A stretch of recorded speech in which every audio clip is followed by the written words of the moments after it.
बड़ी खबर के साथ, और पहली बड़ी खबर है शंकराचार्य पर फिर संग्राम छिड़ गया है। योगी आदित्यनाथ ने शंकराचार्य पर वार किया।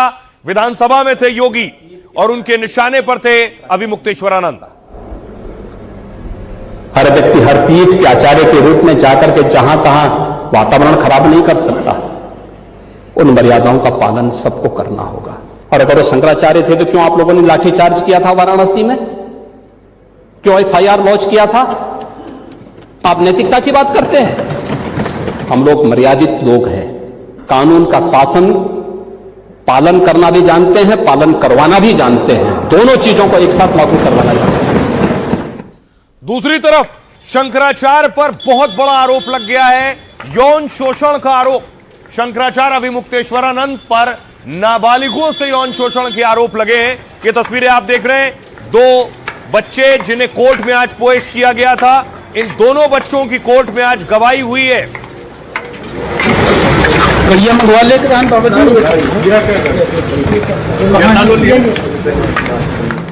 बच्चों को कोर्ट में लेकर पहुंचे थे आशुतोष महाराज, और कोर्ट ने फैसला सुरक्षित रखा। वो कोर्ट से बाहर आकर रो पड़े। और खासकर शंकराचार्य को लेके, तो इसमें आपका सपोर्ट संत महात्मा कर रहे हैं या पॉलिटिकल लोग, कोई आपके साथ खड़ा हुआ है अभी तक? हमें तो अभी न्यायालय से उम्मीद है तो हमारी हत्या हो सकती है। हमारे बच्चे बहुत डरे हुए, हम यहाँ रुक ही नहीं पा रहे हैं। कभी बोर्ड पे धमकी, कहीं अब हम यहाँ से जा रहे हैं। कब तक हम रहेंगे? कब तक? हमें न्याय की उम्मीद थी, न्यायालय ने हमें आज सुना। हमें उम्मीद है कि हम न्याय हमें मिलेगा। हमारी हत्या हो सकती है, हमारे बच्चे बहुत डरे हुए, हम यहाँ रुक ही नहीं पा रहे हैं। कभी बोर्ड पे धमकी, कहीं आशुतोष ब्रह्मचारी महाराज के इन आंसुओं में आरोपों का अंबार है। आरोप बेहद संगीन है और शंकराचार्य अविमुक्तेश्वरानंद के खिलाफ हैं। आपको याद होगा, अविमुक्तेश्वरानंद ने माघ मेले के दौरान बड़े मोर्चेबंदी की, बटुकों के साथ मारपीट पर काफी नाराज हुए। अब उसी शंकराचार्य पर शिविर में यौन शोषण के आरोप लगे हैं। मामला कोर्ट में है। आशुतोष महाराज आरोप लगाने वाले दो बच्चों को कोर्ट में पेश कर चुके हैं। अब कोर्ट को तय करना है कि शंकराचार्य पर एफआईआर होगी या नहीं। तो हम लोगों ने सारे प्रमाण वहां पर रख दिए। कोर्ट ने उन प्रमाणों को माने हमारे मुकदमे को स्वीकार कर लिया। 20 तारीख को शंकराचार्य की मुश्किलें यही खत्म नहीं हो रही, शंकराचार्य होने पर भी सवाल खत्म नहीं हो रहे। तो क्या शंकराचार्य एक बड़ी मुश्किल में फंस गए? आपने देखा होगा शंकराचार्य माघ मेले के वक्त किस तरह के बयान दे रहे थे। अब उनकी परेशानी बढ़ गई। शंकराचार्य अविमुक्तेश्वरानंद पर प्रयागराज कोर्ट ने फैसला सुरक्षित रख लिया। अविमुक्तेश्वरानंद पर शिविर में बच्चों के यौन शोषण का आरोप लगा है। आरोप रामभद्राचार्य के शिष्य आशुतोष ब्रह्मचारी महाराज ने लगाया। उन्होंने 8 फरवरी को प्रयागराज की पॉक्सो कोर्ट में शिकायत की। कोर्ट के नोटिस पर अविमुक्तेश्वरानंद ने 10 फरवरी को जवाब दिया। आज प्रयागराज की स्पेशल पॉक्सो कोर्ट ने मामले की सुनवाई की और दोपहर 2 बजे सुनवाई शुरू हुई। आशुतोष महाराज ने खुद की वकालत की। आशुतोष महाराज के साथ 2 नाबालिग लड़के थे, उनके चेहरे ढके थे। आशुतोष महाराज ने कहा 2 शिष्यों ने यौन शोषण की कहानी सुनाई है। आशुतोष महाराज ने कोर्ट से बच्चों के बयान सुनने की अपील की। कोर्ट को रूम खाली कराया गया, कोर्ट रूम। उसके बाद जज ने दोनों बच्चों को बुलाया और उनके बयान सुने। बच्चों ने जज के सामने अपने साथ हुए यौन शोषण की कहानी सुनाई। कोर्ट रूम में बच्चों के बयानों को ऑन कैमरा, कैमरे के सामने रिकॉर्डिंग हुई है। आशुतोष महाराज जब कोर्ट से बाहर आए तो उनकी आंखों में आंसू थे। सुनिए जरा क्या कुछ कह रहे हैं योगी, क्या कुछ कह रहे हैं शंकराचार्य और आशुतोष महाराज। शंकराचार्य नहीं लिख सकता।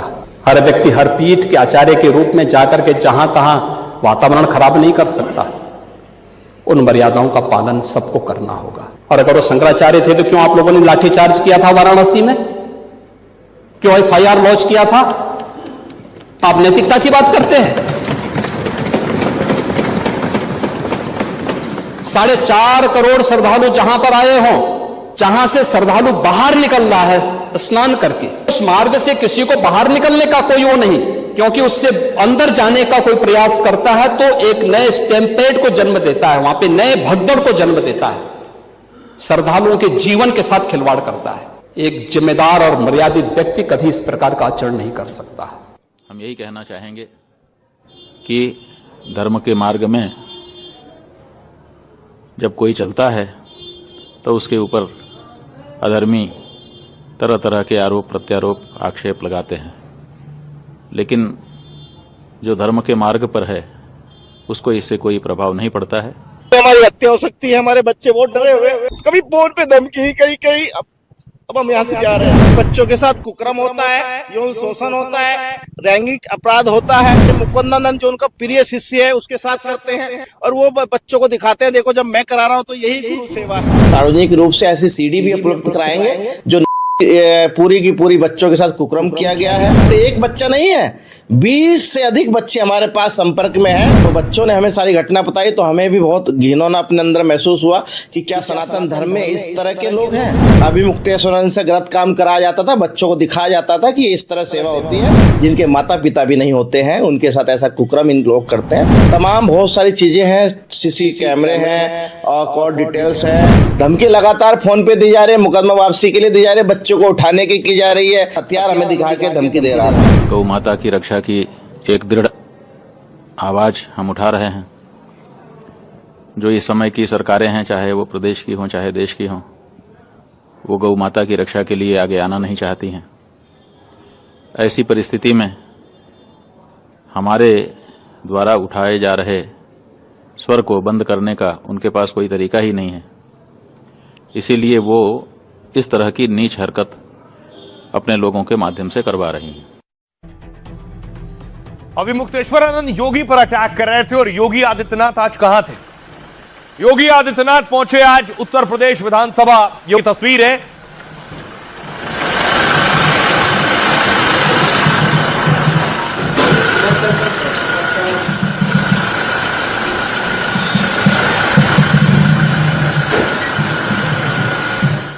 योगी ने कल एक ट्वीट किया था जिसमें ब्रह्मोस के साथ योगी की तस्वीर थी। अखिलेश ने आज उस पर पलटवार किया।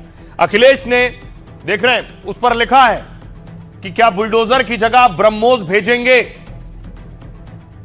योगी के बुलडोजर पर विरोधी अटैक करते हैं। देखिए जरा क्या कुछ कह रहे हैं अखिलेश यादव। यूपी के बजट के योगी ने अपने एक्स हैंडल पर प्रोफाइल फोटो बदल दी और योगी ने जो नई फोटो लगाई उसमें वो ब्रह्मोस के साथ दिखाई दे रहे हैं। यह संदेश दिया कि यूपी डिफेंस निर्माण में अग्रणी भूमिका निभाने वाला है। बता दें कि ब्रह्मोस मिसाइल के लखनऊ में बनने की शुरुआत हो गई है। इसके अलावा दूसरे रक्षा उत्पादनों में भी यूपी अग्रणी भूमिका निभा रहा है। इस बीच ब्रह्मोस के साथ योगी ने तस्वीर डाली। इस पर सियासी तनातनी बढ़ गई। सपा प्रमुख अखिलेश यादव ने योगी पर तंज किया। उन्होंने लिखा कि योगी और केंद्र के बीच की लड़ाई बहुत ज्यादा बढ़ गई है। उन्होंने कहा कि अब क्या वो इसके लिए बुलडोजर की जगह ब्रह्मोस को भेजेंगे। अखिलेश यादव अक्सर योगी और केंद्र के बीच खटपट पर सवाल उठाते रहे हैं। इससे पहले भी अखिलेश यादव ने बिना नाम लिए बड़ा दावा किया था। उन्होंने कहा था पीएम वाराणसी में मेट्रो शुरू नहीं करवा पा रहे हैं। और इतना ही नहीं, अखिलेश यादव पर योगी आदित्यनाथ ने फिर विधानसभा में अटैक किया। योगी बोल रहे थे, अखिलेश यादव को उनका दौर याद दिलाया और ठीक 27 से पहले इस तरह के वार और बढ़ेंगे। बाबर की कब्र में सजदा की इसका समर्थन करते हैं और वंदे मातरम का विरोध करते हैं। माफियाओं की कब्र में फतिया पढ़ने के लिए जाते हैं। हाँ, करते हैं, कर रहे हैं। आपकी पार्टी के नेता सब बोल रहे हैं। संसद में भी देखो ना, सभी नेता बोल रहे हैं, कांग्रेस के भी और सपा के भी बोल रहे हैं। कह रहे हैं कि वंदे मातरम नहीं गाएंगे, हिंदुस्तान का खाएंगे। अब देखिए जरा, योगी ने विधानसभा से अखिलेश पर हमला किया और अखिलेश विधानसभा में नहीं संसद में है तो बाहर से अखिलेश ने जवाब दिया। योगी ने कहा सपा के आचरण की वजह से ही उत्तर प्रदेश की छवि खराब हुई। पहले यूपी को शक की निगाह से देखा जाता था। पहले नीतिगत उदासीनता और विकास विरोधी सोच थी। पहले उत्तर प्रदेश के युवाओं के सामने पहचान का संकट था। 2017 से के पहले गुंडों की समानांतर सरकार हुआ करती थी। पहले न बेटियां सुरक्षित थी और ना ही कारोबारी सुरक्षित थे। पहले 1 डिस्ट्रिक्ट 1 माफिया का कार्यक्रम चला करता था। पहले बीमारू राज्य था, उपद्रव प्रदेश था, अब उत्सव प्रदेश है। सपा और कांग्रेस बाबर की कब्र पर सजदे का समर्थन करते हैं। वो माफियाओं की कब्र पर फातिहा पढ़ने के लिए जाते हैं। वंदे मातरम का अपमान और विरोध कोई नहीं कर सकता और जो विरोध करता है उसका कान पकड़कर बाहर करना चाहिए। वंदे मातरम का जो विरोध करेगा वो वहीं जाए जहां पर विरोध सुनाई दे। हिंदुस्तान की धरती पर उसको रहने का अधिकार नहीं मिलना चाहिए। अखिलेश ने कहा भारतीय जनता पार्टी ने कानपुर को अब बदनामपुर बना दिया है। शहर का नाम आज सुर्खियों में कार पलटने की वजह से है। पुलिस वकील गुटबाजी की वजह से भी कानपुर सुर्खियों में है। गंगा में भ्रष्टाचार के काले नाले गिर रहे हैं जहां सेल्फी ली गई थी। कानपुर का नाम जामपुर सिटी कर देना चाहिए। प्रशासन को मोतियाबंद बिंद हो गया है। जाम अब दिखाई नहीं देता। कानपुर में हथेली गर्म होती है तो पुलिस नरम हो जाती है। बुंदेलखंड डिफेंस कॉरिडोर में कोई सुतली बम भी बना रहा हो तो बताएं। आइए सुनिए जरा योगी आदित्यनाथ को और अखिलेश यादव को। 17 के पहले क्या था? सत्ता के संरक्षण में पल्ले गुंडे और माफिया, ये समानांतर सरकार चला रहे थे। कानून चंद हाथों की जागीर बन चुकी थी। कर्फ्यू और दंगा आम बात हो गई थी। पर्व और त्योहार आस्था के नहीं, आशंका के पर्याय बन गए थे। पुलिस का मनोबल टूटा हुआ था। न बेटी सुरक्षित थी और न व्यापारी ही सुरक्षित था। प्रदेश की छवि अराजकता और अस्थिरता का पर्याय थी। और आज उपद्रव नहीं, अब उत्सव प्रदेश है उत्तर प्रदेश, उत्सव प्रदेश। भाजपा ने कानपुर को बदनामपुर बना दिया और एक घटना नहीं है जिसकी वजह से मैं ये बात कह रहा हूँ आपसे। आज कानपुर का नाम सुर्खियों में किस लिए लिया जाता है? कार पलटने के मामले में, पुलिस वकील की कुख्यात गुटबाजी के लिए, इनकाउंटर की स्क्रिप्ट लिखवाने के लिए, पुलिस पर गलत एफआईआर दर्ज करने के मामले में। अखिलेश कानून व्यवस्था पर सवाल उठा रहे थे, लेकिन दूसरी तरफ विधानसभा में एक शख्स और था, मुख्तार के सुपुत्र मुख्तार अंसारी के बेटे अब्बास अंसारी विधानसभा में थे और कह रहे थे मुझे बोलने दीजिए, पता नहीं कब अंदर हो जाऊं। आप लिख के दे दीजिए, याद आएगा। मुझे सर 4 साल में पहली बार बोलने का मौका मिला है। नहीं आप मजबूरी को समझिए। और मेरा तो ये भी नहीं ठिकाना है कि कब तक बोलने का मौका मिलेगा, आप जानते हैं। और मेरा तो ये भी नहीं ठिकाना है कि कब तक बोलने का मौका मिलेगा, आप जानते हैं। नहीं आप बोलेंगे। समय देखें। मात्र 30 सेकंड दूंगा सर। आप लिख के दे दीजिए, याद आएगा। मुझे सर 4 साल में पहली बार बोलने का मौका मिला है। नहीं आप मजबूरी को समझिए। और मेरा तो ये भी नहीं ठिकाना है कि कब तक बोलने का मौका मिलेगा, आप जानते हैं। और मेरा तो ये भी नहीं ठिकाना है कि कब तक बोलने का मौका मिलेगा। तो इधर अब्बास अंसारी को आप सुन रहे थे, दूसरी तरफ मुख्तार के करीबी को किसी ने आकर ठोक दिया। ये बाराबंकी की तस्वीर आप देख रहे हैं। गाड़ियों पर बुलेट के निशान है, गोलियों के निशान है शीशे पर। जिसको ठोका है किसी ने, उसका नाम शुएब बताया जाता है। बताया जाता है कि आपसी रंजिश में मुठभेड़ हुई है।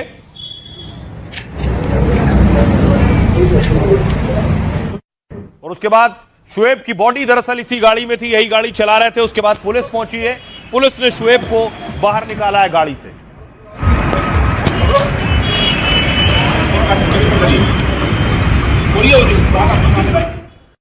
शुएब को 1-2 नहीं 15 गोलियां लगी थी, 15 गोली। उसके बाद मौके पर पुलिस पहुंची है।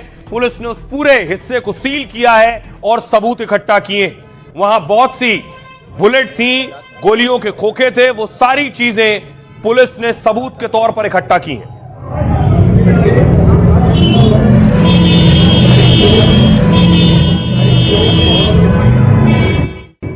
और फिर मुख्तार के करीबी की जो बॉडी थी उसे एम्बुलेंस से अस्पताल ले जाया गया।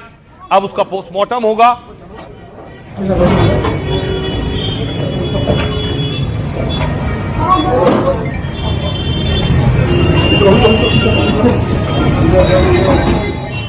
अब आपको बताऊं आखिर शुएब की हत्या हुई कैसे। बाराबंकी में मुख्तार अंसारी के शूटर की गोली मारकर हत्या कर दी गई। माफिया मुख्तार अंसारी के शूटर का नाम शुएब किदवई उर्फ बॉबी था। बॉबी को लखनऊ अयोध्या हाईवे के पास करीब 15 गोलियां मारी गई। शूटर बॉबी नीले रंग की बलेनो गाड़ी में था और लखनऊ जा रहा था। हमलावरों ने शूटर बॉबी की कार को घेरा और घेर कर चारों तरफ से गोलियां चलानी शुरू की। वारदात को अंजाम देने के बाद हमलावर अयोध्या की ओर फरार हो गए। शुएब बॉबी का नाम चर्चित जेलर आर.के. तिवारी हत्याकांड में आया था। जेलर की हत्या 1999 में की गई थी। तब वो डीएम आवास से लौट रहे थे। राजभवन के पास पहुंचते ही बदमाशों ने उन पर ताबड़तोड़ गोलियां बरसाई। इस हत्याकांड में मुख्तार अंसारी समेत दर्जन भर से ज्यादा लोग नामजद थे। शुएब बॉबी पर हत्या, रंगदारी और गैंगवॉर से जुड़े कई मुकदमे दर्ज थे।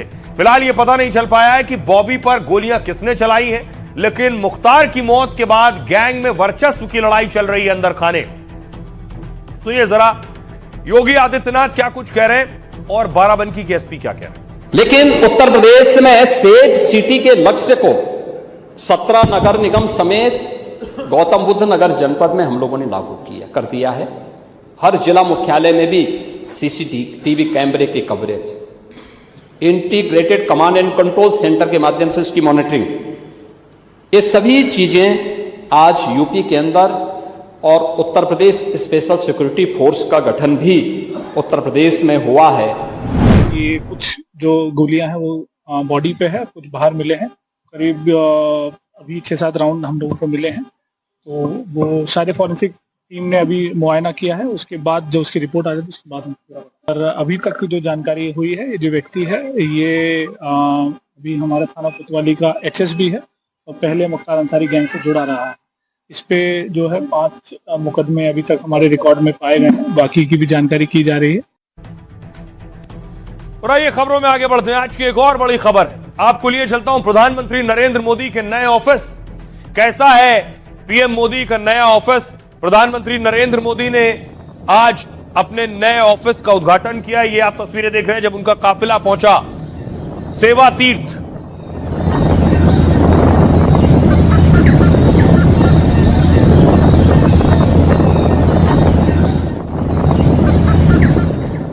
उसके बाद प्रधानमंत्री नरेंद्र मोदी ने नई बिल्डिंग, नए ऑफिस का उद्घाटन किया।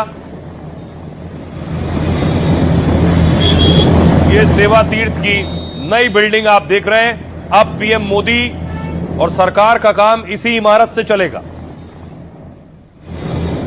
फिर प्रधानमंत्री नरेंद्र मोदी जब दाखिल हुए अपने ऑफिस के कॉरिडोर में, ये वो तस्वीर आप देख रहे हैं।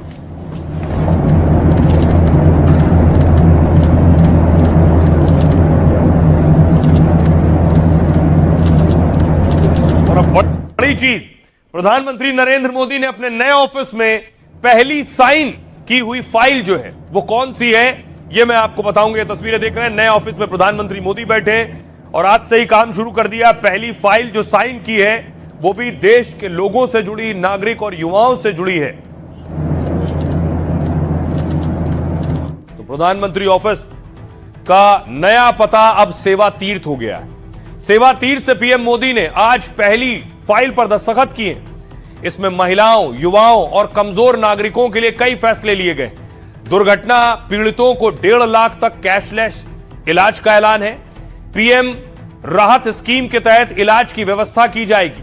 लखपति दीदियों का लक्ष्य बढ़ाकर 6 करोड़ तक पहुंचाना कर दिया गया है। कृषि इंफ्रास्ट्रक्चर फंड को 2 लाख करोड़ बढ़ा दिया गया है। Startup India fund of funds को 2.0 के लिए 10,000 करोड़ का फंड दिया गया है। अब आपको बताऊं, इससे पहले पीएम ने सेवा तीर्थ की पट्टिका का अनावरण किया और दीवार पर देवनागरी लिपि में सेवा तीर्थ लिखा गया। अगर आप देखिए वहां बिल्डिंग पे, और उसके नीचे लिखा हुआ है नागरिक देवो भव का मंत्र भी लिखा हुआ है। इसका मतलब है कि नागरिक भगवान के समान है। सेवा तीर्थ में पीएमओ के साथ दोनों सचिवालय भी होंगे। ये तीनों अलग अलग स्थानों पर हुआ करते थे। पीएम का नया ऑफिस सेवा तीर्थ दारा शिकोह रोड पर है। यह लगभग 2,26,000 वर्ग फुट क्षेत्र में बना है और इसके निर्माण पर 1,189 करोड़ का खर्च आया है। पूरा कैंपस हाईटेक, डिजिटल और इंटीग्रेटेड है। अब सभी मंत्रालय के एक छत के नीचे सभी मंत्रालय आ जाएंगे। सुनिए जरा प्रधानमंत्री नरेंद्र मोदी ने इस मौके पर क्या कहा। दिल्ली की इमारतों, सार्वजनिक स्थानों, ऐतिहासिक स्थलों पर गुलामी के चिन्ह ही भरे पड़े हैं। लेकिन साथियों, कहते हैं ना, समय का चक्र कभी भी एक जैसा नहीं रहता।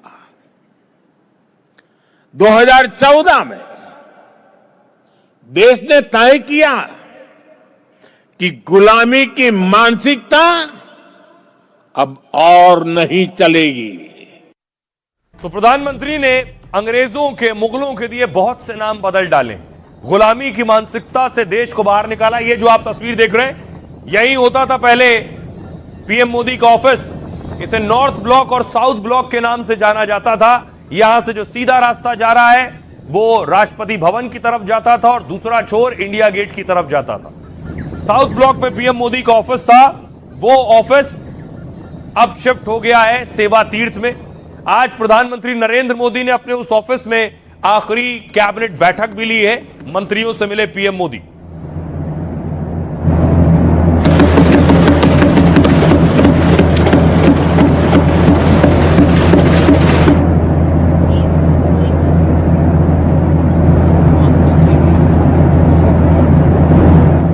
अब देखिए जरा, आखिर इस ऑफिस को बदलना क्यों पड़ा। अब तक केंद्र सरकार के दफ्तर नॉर्थ ब्लॉक साउथ ब्लॉक से चलते थे, दोनों तरफ नॉर्थ ब्लॉक साउथ ब्लॉक आप देख रहे हैं। और ये जो पीछे रास्ता जा रहा है, ये रास्ता रायसीना हिल्स पर 1931 में ये दोनों बिल्डिंगें बनाई गई थी। अंग्रेजों ने अपने हिसाब से नॉर्थ और साउथ ब्लॉक बनवा दिया था।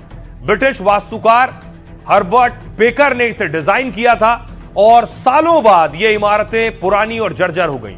यहां सभी विभाग अलग अलग जगहों पर मौजूद हैं। इससे मंत्रालय के बीच तालमेल में दिक्कत हो रही थी, फाइल के मूवमेंट और फैसलों में इस वजह से देरी हो जाती थी। पुराने भवन के मेंटेनेंस पर भी भारी भरकम खर्च हो रहा था। कर्मचारियों के लिए यहां सीमित सुविधा थी। सेवा तीर्थ इन सारी समस्याओं का समाधान है और भविष्य के साथ बेहतर टेक्नोलॉजी का पूरा ध्यान रखा गया है। सेवा तीर्थ उपनिवेशक प्रतीकों से दूर करता है, साथ ही यह भारतीयता पर भी जोर देता है। 2014 के बाद मोदी सरकार ने कई ऐतिहासिक नाम बदले। यह सिर्फ एक नाम में बदलाव भर नहीं है, सेवा, कर्तव्य, पारदर्शिता और नागरिक सर्वोपरि का मंत्र भी है। सुनिए जरा, हमारे सहयोगी रवीश रंजन ग्राउंड जीरो पर पहुंचे, वो आपको दिखाने जा रहे हैं नॉर्थ ब्लॉक और साउथ ब्लॉक कहां था और अब पीएम मोदी का नया ऑफिस कहां है। देखिए कि ये जो आप मेरे ठीक पीछे देख रहे हैं, ये नॉर्थ ब्लॉक है, ये साउथ ब्लॉक है और साउथ ब्लॉक में ही जो है वो प्रधानमंत्री कार्यालय है। इसके अलावा रक्षा मंत्रालय है। जो नॉर्थ ब्लॉक है वहां पर वित्त मंत्रालय है। लेकिन अब ये दोनों जो अंग्रेजों के जमाने के आप कह सकते हैं कि जो कार्यालय थे, इनको अब बदल कर और उसके बाद में नए कार्यालय जो है ये बनाया गया है, यानी प्रधानमंत्री सेवा तीर्थ इसका नाम दिया गया है। ये इसलिए भी बहुत महत्वपूर्ण है क्योंकि यहाँ पर जो है वो प्रधानमंत्री बैठेंगे। प्रधानमंत्री के साथ में जो राष्ट्रीय सुरक्षा परिषद है उसका यहाँ पर कार्यालय होगा। इसके अलावा जो कानून मंत्रालय है, वित्त मंत्रालय है, रक्षा मंत्रालय है, ये सब सेवा तीर्थ 1, 2 और 3 यानी जो 3 कार्यालय हैं, इसमें अहम जो कैबिनेट मंत्रालय हैं वो उसके ऑफिस यहाँ पर होंगे। नाम रखने से कुछ नहीं होता, काम करके दिखाइए। इसको मकर द्वार रखे, मैं कई बार कहते अकल द्वार बना दे ताकि कहीं तो लाइट ऑन हो जाए और काम चले। सेवा तीर्थ शब्द से ही उसका उद्देश्य परिलक्षित होता है कि प्रधानमंत्री कार्यालय सेवा के लिए है और तीर्थ इसलिए है कि यहाँ से तमाम लोक कल्याणकारी योजनाएं देश भर के लिए और देश की सेवा करने का ये स्थान है। सेवा तीर्थ में जाने के बाद नरेंद्र मोदी साहब बहुत अच्छे निर्णय लेंगे और देश और भी ऊंचाई तक पहुंचेगा और देश की इकोनॉमी 4 नंबर पर जो है वो नंबर 3 पर आएगी और एक दिन ऐसा आएगा कि हम नंबर 1 पर भी जा सकते हैं। मोदी जी ने जो कांग्रेस के 55 साल से 5 गुना ज्यादा से कम समय मिला, 5 गुना कम समय मिला मोदी जी को काम करने का, मात्र 11 वर्ष मिले। 11 वर्षों में देश की तस्वीर बदलने का काम नरेंद्र मोदी जी ने किया। अब आइए आपको बताऊं, प्रधानमंत्री नरेंद्र मोदी का नया ऑफिस तो शिफ्ट हो गया, लेकिन आज संसद का भी आखिरी दिन था। अब दूसरे चरण में सत्र शुरू होगा। आखिरी दिन भी आज हंगामा हुआ और सदन में विरोधी हरदीप पुरी का इस्तीफा मांग रहे थे। माननीय सदस्यगण, आप सभी अपनी अपनी सीट पर पहुंचे। सभी माननीय सदस्य प्रश्नकाल करना चाहते हैं, अपने उत्तर की प्रतीक्षा में हैं। प्लीज आप सब लोग अपनी अपनी सीट पर पहुंचिए।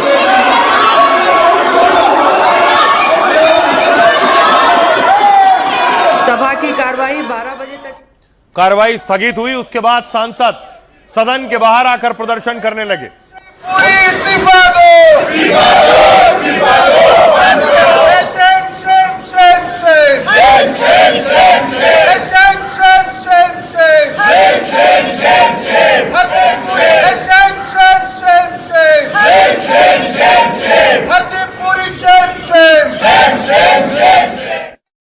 दूसरी तरफ इधर सत्र का पहला चरण खत्म हो गया है, तो राहुल गांधी आज किसान नेताओं से मिले।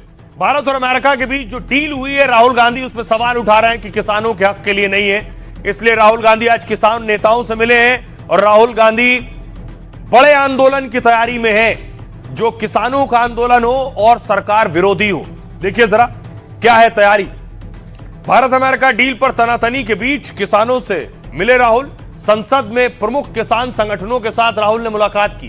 ट्रेड डील के खिलाफ देशव्यापी आंदोलन को लेकर चर्चा हुई। बैठक में किसान नेताओं ने ट्रेड डील को लेकर नाराजगी जताई। मक्का, कपास, फल, मेवे के किसानों को लेकर चिंता जताई गई। बजट सत्र के दौरान राहुल ने इस डील पर सरकार को घेरा था। केंद्र सरकार पर अमेरिका के सामने सरेंडर करने का आरोप लगाया था। राहुल ने इसके बाद एक वीडियो भी शेयर किया और इसमें भी किसानों के मुद्दे पर सरकार को घेरने की बात कही थी। राहुल ने बैठक में कहा, किसानों के हितों से कोई समझौता नहीं होगा। बैठक में 17 किसान संगठनों से जुड़े नेता मौजूद थे।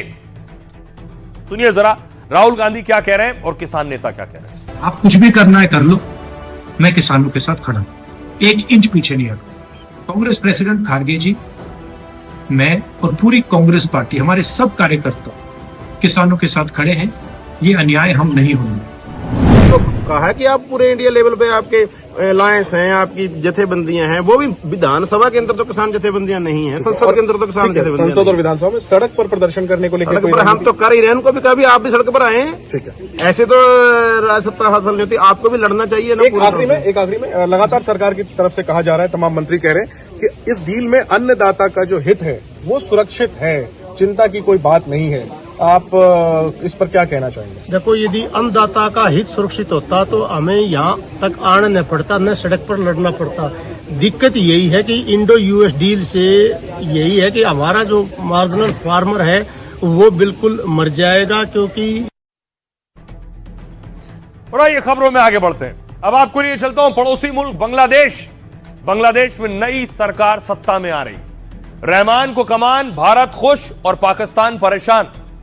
तस्वीर आपको दिखाऊं कि बांग्लादेश में जो हालात थे, बांग्लादेश में कट्टरपंथी सड़कों पर थे लाठी डंडे लेकर, और लग रहा था कि बांग्लादेश के हालात पाकिस्तान से बदतर होंगे। लेकिन उस बांग्लादेश में चुनाव हुए, नई सरकार बनने जा रही है और नए पीएम कौन होंगे, तस्वीर में आपको दिखाऊं अगली, कि बांग्लादेश के नए पीएम होंगे तारिक रहमान। तारिक रहमान खालिदा जिया के बेटे।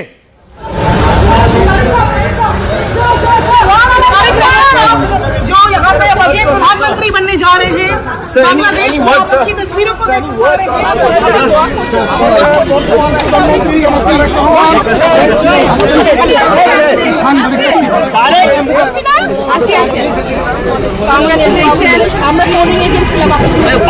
आने के बाद तारिक रहमान को प्रधानमंत्री नरेंद्र मोदी ने फोन किया। बांग्लादेश की जनता ने कट्टरपंथियों को खदेड़ डाला है, नफरत का जहर फैलाने वालों को सत्ता के गलियारों में घुसने नहीं दिया। अब हिंदुस्तान के पड़ोसी बांग्लादेश की कमान संभालने वाले हैं तारिक रहमान, जिनकी बम्पर जीत पर पीएम मोदी ने बधाई संदेश दिया। कट्टर गैंग को धूल चटाने वाले रहमान को मोदी ने फोन घुमाकर कह दिया, मिलकर विकास का काम करना है। इससे इतना तो तय है कि भारत और बांग्लादेश की दोस्ती फिर मजबूत होगी और बांग्लादेश के 1.25 करोड़ हिंदुओं की सुरक्षा भी पक्की हो जाएगी। और आइए अब आपको बताऊं बांग्लादेश के नए पीएम और प्रधानमंत्री नरेंद्र मोदी के बीच क्या बातचीत। ये तारिक रहमान, पीएम मोदी ने बांग्ला में पोस्ट कर पहले तारिक रहमान को बधाई दी, लिखा बीएनपी को जिताने के लिए तारिक रहमान को दिल से बधाई। यह नतीजा आपके नेतृत्व में बांग्लादेशियों के विश्वास को दर्शाता है। लोकतांत्रिक और आगे बढ़ते बांग्लादेश के साथ भारत हमेशा खड़ा रहेगा।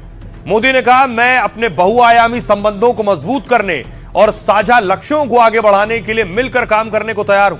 सोशल मीडिया पर बधाई के बाद मोदी की रहमान से फोन पर बात हुई। पीएम मोदी ने कहा, तारिक रहमान से बात करके मुझे खुशी हुई। जनता की उम्मीदों को पूरी करने की उनकी कोशिशों को समर्थन दिया। मैंने दोनों देशों की जनता की शांति, प्रगति और समृद्धि की बात की है। पीएम मोदी के बधाई संदेश से रहमान और उनकी पार्टी गदगद है। बीएनपी चुनाव संचालन समिति के अध्यक्ष ने मोदी को धन्यवाद दिया। नजरुल इस्लाम ने कहा, पीएम मोदी ने जनता के फैसले को मान्यता दी है। तारिक रहमान को बधाई देने पर मैं पीएम मोदी को धन्यवाद देता हूं। अब बीएनपी अध्यक्ष तारिक रहमान का पीएम बनना तय है।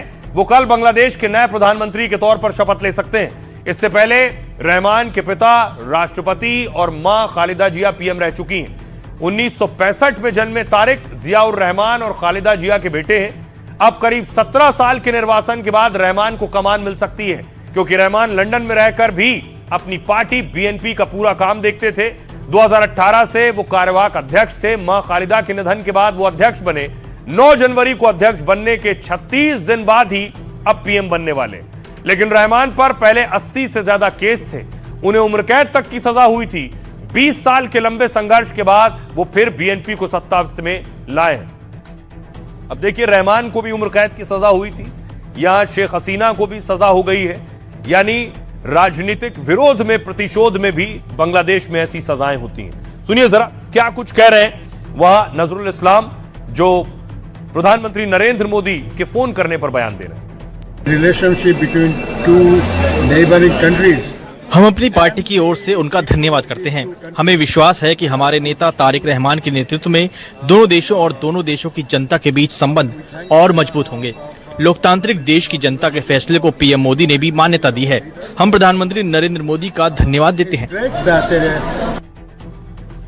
अब देखिए दूसरी तरफ क्या हुआ। दूसरी तरफ कट्टरपंथियों का खेल खत्म हो गया। बांग्लादेश में आपने देखा होगा, कट्टरपंथी नारे लगा रहे थे, आगजनी कर रहे थे, तोड़फोड़ कर रहे थे। बांग्लादेश के लोगों ने उन्हें रिजेक्ट कर दिया। बांग्लादेश के लोगों ने कट्टरपंथियों को नकार दिया।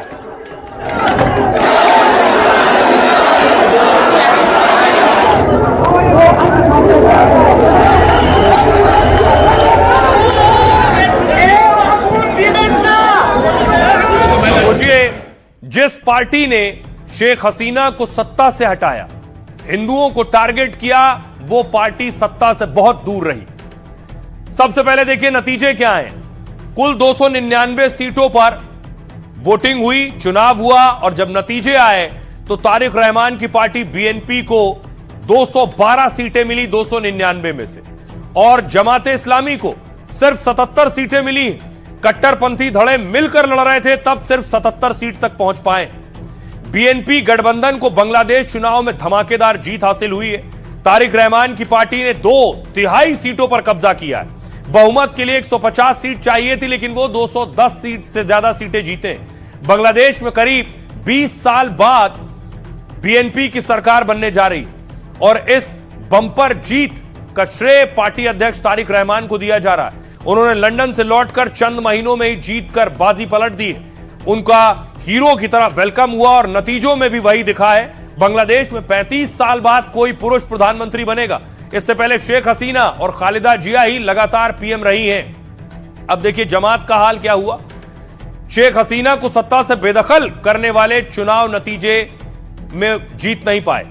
चुनाव में कट्टरपंथी पार्टी जमाते इस्लामी बुरी तरह से हार गई। जमात के 11 दलों वाले गठबंधन को सिर्फ 70 सीटें मिली, जिनमें शेख हसीना की सरकार गिराने वाले स्टूडेंट्स की पार्टी भी थी। नेशनल सिटीजन पार्टी यानी एनसीपी को भी बांग्लादेशियों ने नकार दिया है। हिंसक आंदोलन में शामिल छात्रों की इस पार्टी को करीब 6 सीटें मिली हैं, और हसीना के तख्ता पलट में शामिल नाहिद इस्लाम हारते हारते बचे अपनी सीट। ढाका 15 सीट पर नाहिद महज 2039 वोटों से चुनाव जीत पाए हैं। यह बता दिया है कि कट्टरपंथ कहीं स्वीकार नहीं है। पाकिस्तान में आपको याद होगा, हाफिज सईद की पार्टी चुनाव लड़ी थी, बुरी तरह हार गई थी। वही हाल बांग्लादेश में हुआ। सुनिए जरा सियासतदान क्या कह रहे हैं। हम उसका बहुत बहुत इस्तेकबाल करते हैं, और मुझे पूरी उम्मीद है मिस्टर रहमान जो है भारत के साथ मिलके एक सहयोग के वातावरण में दोनों मिलके इस क्षेत्र में जो है प्रगति के रास्ते पर बढ़ेंगे। टारगेटेड अटैक्स देखे, वो सारी चीज समाप्त होंगी इस इलेक्शन के बाद। ये उम्मीद है रहमान जी फिर से पुनर्स्थापित करेंगे प्रजातंत्र को, और जो बांग्लादेश की रफ्तार थी इकोनॉमिक ग्रोथ की, उस पर ध्यान देंगे, ना कि जो रेडिकलाइजेशन हो रहा था, जहां पे पाकिस्तान का बहुत बड़ा इन्फ्लुएंस था, उससे प्रभावित होकर देश को और आग में नहीं झोंकेंगे। यही अपेक्षा है। बांग्लादेश में निर्वाचित सरकार बने, और साथ साथ बांग्लादेश के साथ हिंदुस्तान की रिश्ता और मजबूत हो और ताकतवर हो, और पड़ोसी देश के साथ हमारे संपर्क बेहतर रखना चाहिए, सौहार्दपूर्ण रखना चाहिए। हमें उम्मीद है कि बांग्लादेश में बहुत जल्दी शांति आएगा, विकास के पथ पर आगे बढ़ेगा, और भारत के साथ संबंध सुधार करके अच्छा पड़ोसी के रूप में रहेगा। वहां का हिंदुओं को सुरक्षा मिलेगा, यही उम्मीद है। हिंसा तो हुआ है, कम से कम यही अंतिम हिंसा होना चाहिए, आगे जाके कोई हिंसा नहीं होनी चाहिए। मुझे चिंता वहां के हिंदुओं की है, अल्पसंख्यकों की है, सिखों की है, बौद्धों की, कि उनको सुरक्षा मिले, इसकी कामना करूंगा। इससे ज्यादा भी मैं कुछ नहीं कहना चाहता। अब सोचिए जरा, वहां के हिंदू भी खुश हैं क्योंकि वहां के हिंदुओं ने जो हिंसा झेली है, उस हिंसा के बाद खबर यह है कि जो नए पीएम बनने जा रहे हैं, जो नई सरकार बनने जा रही है, बांग्लादेश के हिंदुओं ने उसी सरकार को वोट किया है। देखिए जरा बांग्लादेश में कितने हिंदू हैं और कैसे वोट किया गया। दरअसल 2022 की जनगणना के मुताबिक बांग्लादेश में 1,31,00,000 हिंदू आबादी है और ये जो तस्वीर आप देख रहे हैं, यानी हिंदुओं की जनसंख्या बांग्लादेश की आबादी का करीब 8% है। मुस्लिम बहुसंख्यक देश में हिंदू दूसरा सबसे बड़ा धार्मिक समुदाय है। भारत और नेपाल के बाद बांग्लादेश में सबसे ज्यादा हिंदू आबादी है और ऐसे में बांग्लादेश नेशनलिस्ट पार्टी को हिंदुओं का भारी वोट मिला है। शेख हसीना का वोटर खालिदा की पार्टी बीएनपी में शिफ्ट हो गया, जिससे बीएनपी को इस बार बंपर जीत हासिल करने में मदद मिली है। गोपालगंज, खुलना, सिलहट, चटगांव, ठाकुरगंज में जीत मिली है। ये तमाम जगह बांग्लादेश के हिंदू बाहुल इलाकों में आती हैं। शेख हसीना के गढ़ गोपालगंज की तीनों सीटों पर बीएनपी जीती है। गोपालगंज वही जिला है जहां शेख हसीना के पिता का घर है। बांग्लादेश के संस्थापक शेख मुजीब का पैतृक गांव यहीं पर है और इसी वजह से यह इलाका अवामी लीग का गढ़ माना जाता है। लेकिन शेख हसीना की पार्टी इस चुनाव में हिस्सा नहीं ले पाई है। अवामी लीग पर बांग्लादेशी चुनाव आयोग ने बैन लगा दिया था। ऐसे में गोपालगंज की जनता ने बीएनपी को विकल्प के तौर पर चुना। कुछ ऐसा ही बांग्लादेश के बाकी हिंदू बाहुल इलाकों में भी हुआ है। सुनिए जरा क्या कुछ कह रहे हैं बीएचपी नेता विनोद बंसल और बांग्लादेश के लोग।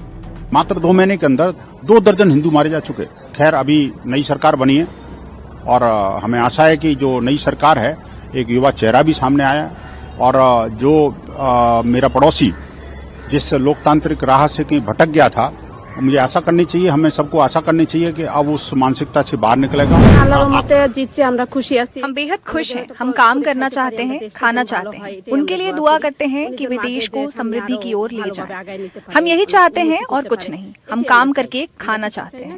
इस तरह की हमें कोई परेशानी या कष्ट ना झेलना पड़े, भ्रष्टाचार ना फैले, देश सुचारू रूप से चले, दुर्नीति ना हो। ये हमारे लिए बहुत अच्छी खबर है क्योंकि आप जानते हैं कि बांग्लादेश में पिछले 17 सालों से कोई जन सरकार नहीं रही है। इसलिए बांग्लादेश के लिए बहुत अच्छा अवसर और सौभाग्य की बात है। मुझे आशा है कि ये सरकार हमारे लिए कुछ अच्छा करेगी, कुछ बेहतर करेगी। Something better for us and law and order. सब कुछ शांत रहेगा। मेरा मतलब है कि जब लोग बाहर निकलेंगे तो उन्हें सड़कों पर ज्यादा खतरों का सामना नहीं करना पड़ेगा और देश में कानून व्यवस्था बहाल हो जाएगी और लोगों की बुनियादी मानव अधिकार सुनिश्चित किए जाएंगे। नई सरकार से मेरी यही उम्मीद है। So that's what I expect from the new. I strongly believe that मुझे पूरा विश्वास है कि हमारे लोकतंत्र की जीत है। Our democracy. आइए अब आपको दिखाऊं कि एक और बड़ी चीज। अब सवाल यह है कि भारत और पाकिस्तान बांग्लादेश में नई सरकार बनने के बाद रिश्तों का क्या होने जा रहा है। देखिए जरा, भारत के साथ रिश्ते क्या बदलेंगे बांग्लादेश के जो हालात हैं। तारिक रहमान सत्ता में आए तो भारत के लिए फायदा होगा क्योंकि एक्सपर्ट्स का मानना है कि वो रिश्ते सुधारने में बेहतर होंगे। बांग्लादेश में भारत की पूर्व उच्चायुक्त रही वीना सीकरी ने कहा है कि रहमान भारत के साथ संबंधों को फिर से संतुलित कर सकते हैं। भारत के साथ पहले के समझौते जारी रखने पर सहमति बन सकती है क्योंकि हसीना के तख्तापलट और भारत आने से तनाव था, जिससे बांग्लादेशी कट्टरपंथी और हसीना विरोध भड़के हुए थे। विरोधी कई पार्टियां और नेता शेख हसीना को सौंपने की बात कर रहे थे, लेकिन तख्तापलट के बाद बांग्लादेश में हिंदुओं पर अत्याचार बढ़ा। 10 से ज्यादा हिंदुओं की हत्या से भारत में गुस्सा बढ़ता जा रहा है। भारत सरकार और जनता ने हिंदुओं से अत्याचार का विरोध किया है, लेकिन जनवरी में खालिदा जिया के निधन के बाद तस्वीर बदली। पीएम मोदी ने श्रद्धांजलि दी और रिश्तों में जमी बर्फ पिघलने लगी क्योंकि पीएम मोदी ने विदेश मंत्री एस जयशंकर को, आपको याद होगा, शोक पत्र के साथ ढाका भेजा था। अब उन्हीं खालिदा जिया के बेटे तारिक रहमान सत्ता संभालने वाले हैं। वो हिंदुओं की सुरक्षा और संतुलित विदेश नीति अपनाने पर जोर देते हैं। यानी अब बांग्लादेश भारत विरोधी और पाक चीन का करीबी नहीं होगा। इस चुनाव परिणाम का एक अहम पहलू जमाते इस्लामी की हार भी है। पाक परस्त जमात की हार शहबाज मुनीर के लिए बहुत बड़ा झटका है, क्योंकि जमात के जरिए पाक ने बांग्लादेश में भारत विरोधी माहौल बनाया था, मगर प्रगतिशील सोच वाले बांग्लादेशियों ने पाक परस्त एजेंडा फेल कर दिया है। सुनिए जरा